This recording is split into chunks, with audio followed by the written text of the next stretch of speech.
انسانوں کے نام افزار ریحان، فوج سے راست اقدام یا خود کش حملہ۔ کسی بھی جیتے جاگتے باشعور انسان کو وقت سے ہر لمحہ سیکھنا چاہیے، اسی کا نام ارتقاء یا ایوولوشن ہے، بصورت دیگر جمود ہے۔ کوئی بھی شخص خواہ عمر کے کسی بھی حصے میں جب خود کو عقل کل سمجھنے لگتا ہے تو اس کا شعوری سفر اختتام پذیر ہو جاتا ہے۔ درویش کی زندگی کا اچھا خاصا حصہ مذہبی جنونی یا مولوی کی حیثیت سے گزرا ہے۔ اسی اپروچ کے زیر اثر اس نے اوائل عمری میں مولانا مودودی کی تقریباً تمام کتب پڑھ ڈالی تھیں۔ مولانا کے بعد ان کے جانشین اور ان کی جماعت کے امیر میاں طفیل محمد سے اتنی قربت رہی کہ وہ اپنا جو دکھ درد اپنے بچوں سے بھی شیئر نہیں کرتے تھے، وہ اس ناچیز کے سامنے بیان کر جاتے تھے۔ کبھی موقع ملا تو یہ تمام یادداشتیں تحریر کی جائیں گی۔ میاں صاحب نے جب جماعت کی ذمہ داری پر مزید فائز رہنے سے معذرت کر لی اور ان کی جگہ قاضی حسین احمد امیر بنائے گئے تو ان دنوں کی ملاقاتیں، یادیں اور خط و کتابت ایک امانت اور اثاثے کی حیثیت رکھتے ہیں۔ قاضی صاحب کی پالیسیوں، اپنی ذات پرستی، بلکہ اگر اجازت مرحمت فرمائی جائے تو کئی شعبدہ بازیوں سے میاں صاحب اچھے خاصے نالاں تھے۔ میاں صاحب سے تمام تر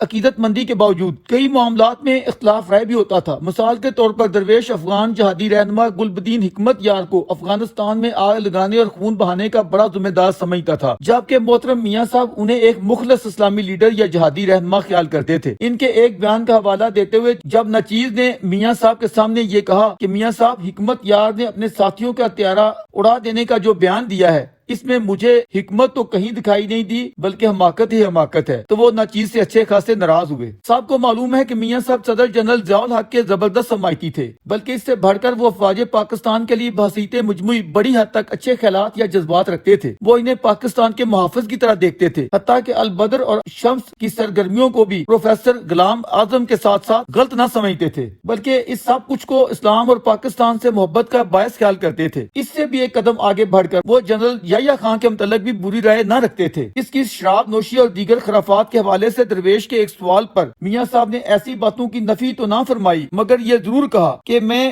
جب بھی انہیں ملنے گیا کبھی کسی ایسی صورتحال سے یا ایسی خرافات سے واسطہ نہیں پڑا۔ ہو سکتا ہے کہ وہ اس طرح کے صاف ستھرے ماحول کا خصوصی اہتمام کرتا ہو، مگر میرے علم میں وہاں کبھی ایسی کوئی چیز نہیں آئی۔ اس کے برعکس وہ کم از کم میرے سامنے کسی مجوزہ آئینی ڈھانچے یا فریم ورک میں اسلامی شکوں کی حمایت میں رتب السان پایا گیا۔ فوجی حکمرانوں یا آمروں بشمول ایوب یحییٰ اور ضیاء کی جماعت اسلامی نے مولانا مودودی اور میاں طفیل محمد کے ادوار میں اس نوع کی مخالفت کبھی نہیں کی جس کی کوئی بھی جمہوریت ذہن شخص امید یا توقع کر سکتا ہے۔ اس کے برعکس جماعت کا عمومی رویہ ان ڈکٹیٹروں کی حمایت کا رہا۔ ایک مرتبہ اس حوالے سے درویش نے میاں صاحب کے سامنے اچھی خاصی جرح کی کہ آپ لوگ فوجیوں کی نجائز حمایت کیوں کرتے ہیں۔ میاں صاحب نے پہلے تو نجائز حمایت کو تسلیم نہیں کیا، یہی اصرار کیا کہ ہمارا تعاون اس قرآنی آیت کی موافقت میں ہے کہ وَتَعَاوَنُوا عَلَى الْبِرِّ وَالتَّقْوَىٰ وَلَا تَعَاوَنُوا عَلَى الْإِثْمِ وَالْعُدْوَانِ، یہ کہ ہم نیکی اور اچھائی میں تو تعاون کرتے ہیں لیکن غلط باتوں پر مخالفت بھی کرتے ہیں۔ اس کے بعد انہوں نے تفصیل کے ساتھ اپنی اس نوع کی جماعتی پالیسی پر روشنی ڈالی۔ درویش کو اچھی طرح یاد ہے کہ انہوں نے مصر کے صدر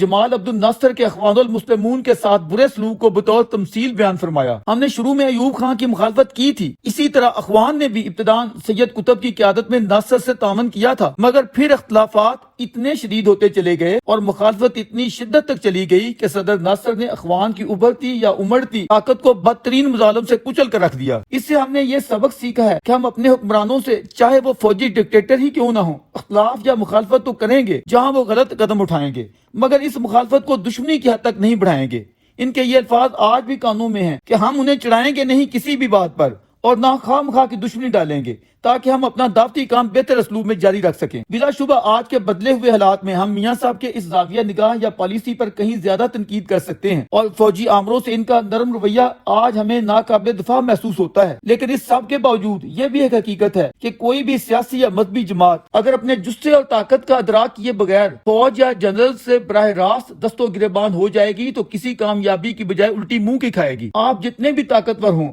آپ کے پاس جتنی بھی افرادی قوت کا جنوں ہو، اپنے ملک کی فوجی اور عسکری طاقت سے براہ راست ٹکراؤ کی پالیسی سے اجتناب فرمائیں۔ آپ اصولی اور نظری تنقید جتنی چاہے مرضی کر لیں، مختلف نوع سکیمیں اور پالیسیاں بھی اپنائیں، لیکن براہ راست اگر آپ 9 مئی جیسے راست اقدام پر آ جائیں گے تو سمجھ لیں کہ آپ خود کچھ دھماکہ کرنے جا رہے ہیں جس میں وہ ہوں نہ ہوں آپ ضرور بسم ہو جائیں گے۔ یہی وجہ ہے کہ ہمارے ملک کی ہر 2 باشعور سیاسی قیادتوں محترمہ بینظیر بھٹو اور میاں نواز شریف نے اپنے اوپر ہونے والی ان گنت زیادتیوں کے باوجود مخالفت کو ایک حد تک پروکار طور پر رکھا ہے، کبھی بھی ریڈ لائن کراس نہیں کی۔ اپنی مختلف نو سیاسی چالوں سے بارہا فوجی ڈکٹیٹروں کو پسپائی پر مجبور بھی کر دیا ہے اور بعض اوقات خود بھی کئی قدم پیچھے ہٹنا پڑا ہے، لیکن براہ راست ان پر حملہ آور ہونے کی کاوش تو دور کی بات، سوچ بھی اپنے نہا خانوں میں نہیں پالی۔ بالخصوص میاں نواز شریف نے انہیں ہمیشہ حکمت و تدبر سے پسپائی دی۔ ہمارے موجودہ جناح سالس چونکہ سیاست دان نہیں ہے بلکہ درویش کی رائے میں یہ شخص سیاسی اناڑی ہے، شعور و فراست سے خالی یا پیدل، اپنی شخصیت یا خود نمائی و خود ستائی کے خول میں گرفتار ایسا شخص جسے کچھ ادراک نہیں کہ وہ براہ راست فوج اور اس کی تنصیبات پر حملہ آور ہو کر کتنی بڑی حماقت کر چکا ہے،